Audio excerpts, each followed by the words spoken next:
Watch it. The voice cut through the hum of the diner as a dozen engines roared outside, rattling the silverware and sending every gaze toward the windows. Tires crunched against gravel, sunlight flared off chrome, and a line of motorcycles came to a stop in front of Daisy's diner. The first man through the door was Logan Pierce, tall, silent, and carrying the kind of presence that filled a room before he even spoke. He pulled off his sunglasses, his eyes scanning the place, not with threat, but with the cool awareness of someone who'd seen too much. The chatter faded. Forks hovered midair. Even the jukebox stuttered into silence. "Coffee. Black," he said simply, sliding into a booth by the window. The waitress approached with a cautious smile. Her name tag read Lena. She couldn't have been more than 30, yet something in her eyes looked older, worn down, like pages folded too many times. When she leaned forward to pour his coffee, Logan noticed the faint bruise along her jaw, barely hidden under foundation. His gaze held steady for a moment too long, and she quickly turned away, pretending to wipe the counter. He didn't ask, but something in his chest twisted, a ghost from a life he'd buried under asphalt and miles. Lena moved quietly through the diner, her movements careful, measured. The man behind the counter, the manager, a stocky guy with slicked back hair named Carl, barked orders at her with a sharpness that made Logan's jaw tighten. She flinched every time he spoke. "Lena, move faster," Carl snapped. "Customers don't tip pity." "Yes, sir," she murmured, keeping her eyes down. Logan's crew, 6 bikers in weathered leather, laughed and swapped stories, but his attention never left Lena. Every now and then, she'd glance up, catch his stare, and quickly look away. Hours passed. The lunch crowd thinned. The sky outside turned pale gray. Logan stayed, long after the others left. He sat at the counter, stirring the last of his cold coffee as Carl brushed past Lena, his shoulder knocking into her hard enough to spill an entire glass of water. I'm sorry," she stammered, grabbing napkins. "Sorry doesn't clean the floor," Carl hissed, leaning close enough that only Logan heard the next words. "Do it again, and you'll regret it." Something broke inside him then, not loud, but final. The same quiet crack that had come years ago when he'd been too late to stop someone else's pain. Logan rose, slow and deliberate. His boots hit the tile like the ticking of a clock counting down. Carl straightened, puffing his chest, but his voice faltered under Logan's stare. "You talk to her like that again," Logan said, low and calm, "and you'll regret that more." The room went still. Even the air seemed to hold its breath. Lena froze, the rag in her hand dripping water onto the floor. Carl muttered something under his breath and stormed off toward the kitchen. Logan finished his coffee, set a folded bill on the counter, more than enough to cover every cup she'd served that day, and met her eyes one last time. "Take care of yourself, Lena," he said quietly. "You deserve better than this place." Then he walked out into the gray afternoon, the engines roaring back to life as the diner's windows trembled again. But this time, the sound didn't bring fear. It brought a strange kind of peace. Logan's jaw tightened. There was no mistaking it anymore. That wasn't just weariness in Lena's eyes. It was fear, the kind that silences people, traps them in routines that bruise more than the body. That night, the sound of engines faded long before sleep ever came.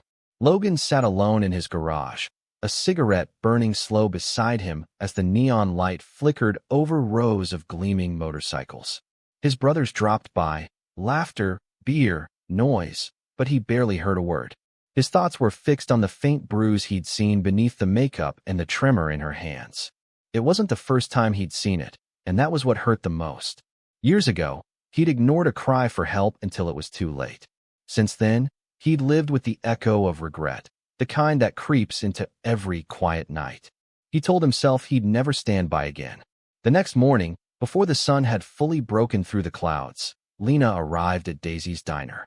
Her hair was tied back neatly, her makeup a little heavier, her smile practiced. But the mark on her cheek still showed through, faint, but there. She froze when she saw the row of motorcycles outside, chrome glinting like mirrors of truth. Inside, Logan sat at the counter, hands wrapped around a steaming mug of coffee. "Morning," he said, voice low but steady. "Morning," she answered, forcing a smile. "You doing okay?" he asked. Her answer came too fast, too thin. "Yeah, I'm fine." He nodded slowly.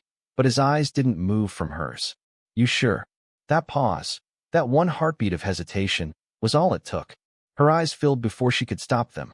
She turned away, but a single tear slid down her cheek.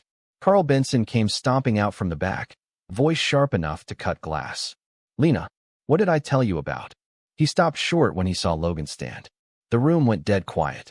The rest of the bikers, sitting in the booths and along the wall, straightened, not menacing, but united. Logan didn't move fast, didn't raise his voice. He just walked forward, every step deliberate. You're gonna lower your tone, he said evenly, and you're gonna walk away. Carl's face twisted. You don't tell me how to run my business. Logan stopped just a few feet away. His voice dropped to a near whisper, calm, lethal in its honesty. Hurting someone who can't fight back doesn't make you strong. It makes you small. For a moment, Carl looked ready to argue, until he saw the dozen eyes behind Logan, steady and silent. His bravado cracked. Muttering curses, he snatched his keys off the counter and stormed out, the door slamming behind him. The quiet that followed was heavier than any words. Lena stood frozen, tears streaking down her face. Thank you, she whispered, barely audible. Logan shook his head. You don't owe me that, he said softly. Just promise yourself you won't live afraid anymore. People who had been silent before, regulars who'd watched everything without lifting a finger, shifted uneasily. One old man by the window started clapping. Then another joined. And then the sound grew, not loud, not wild, but steady and real, like a heartbeat. By nightfall, word had spread across Brookhaven. The bikers from the Iron Road Club, once feared, once whispered about, were now being spoken of with something new, respect. People began seeing them not as troublemakers, but as men who stood where others didn't. Lena quit the diner a week later. She found work at a small cafe across town, one run by a woman who treated her with kindness. Sometimes, Logan stopped by, always at the same table near the window, always ordering the same black coffee. How's the new job treating you, he'd ask. Better than I deserve, she'd say, smiling. And this time, it reached her eyes. But the change didn't stop there. Something in Logan shifted too.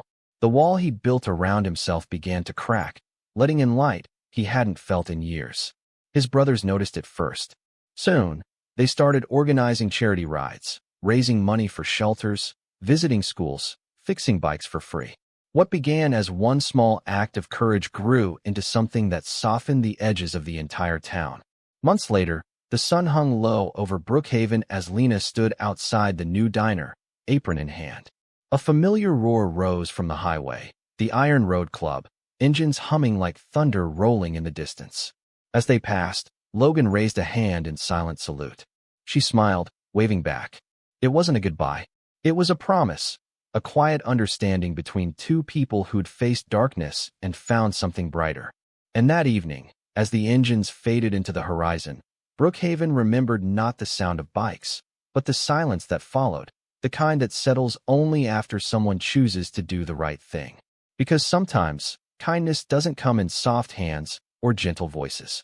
Sometimes, it rides in on two wheels, wrapped in leather, carrying a heart that's been broken and rebuilt stronger.